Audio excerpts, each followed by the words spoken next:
পবিত্র কোরআনে এমন একটি সূরা রয়েছে যা নিয়মিত রাতে পাঠ করলে সংসারের অভাব দূর হয়। এই সূরায় মহান আল্লাহ কিয়ামত, আখিরাত, মানুষের ভাগ্য, জান্নাত, জাহান্নাম এবং আল্লাহর বিচার সম্পর্কে আলোচনা করেছেন। বিস্তারিত সৈয়দ নওশাদের ডেস্ক রিপোর্টে। কুরআন আল্লাহর বাণী, যা পাঠ করলে হৃদয় প্রশান্ত হয় এবং আত্মা পরিশুদ্ধ হয়। কুরআন পাঠে প্রতিটি অক্ষরের জন্য 10 নেকি সওয়াব দেওয়া হয়।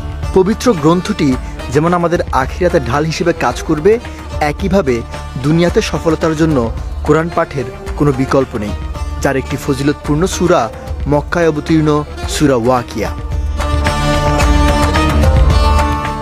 ওয়াকিয়া শব্দটির অর্থ ঘটনা।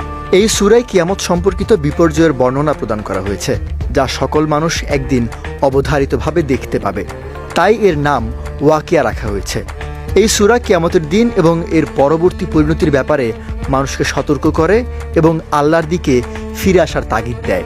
আব্দুল্লাহ ইবনে আব্বাস রাদিয়াল্লাহু তাআলা আনহু থেকে বর্ণিত, একদিন আবু বকর রাদিয়াল্লাহু তাআলা আনহু বলেন, হে আল্লাহর রাসূল, আপনি তো বৃদ্ধ হয়ে পড়লেন।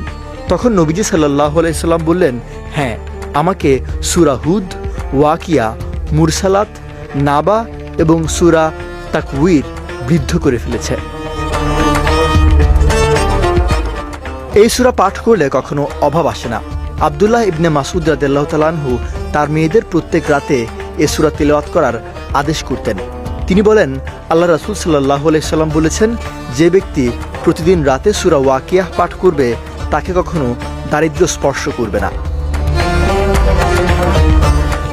তবে ইসলাম বিষয়ক গবেষকগণ মাগরিবের নামাজের পর সূরা ওয়াকিয়া পাঠ করার অভিমত ব্যক্ত করেছেন, কেননা দিনরাত 24 ঘন্টার মধ্যে সকাল ও সন্ধ্যা গুরুত্বপূর্ণ দুটি সময়। ওয়ালটন আবারও মিলিয়নিয়ার অফারে ওয়ালটন ফ্রিজ কিনে আপনিও হয়ে যেতে পারেন মিলিয়নিয়ার।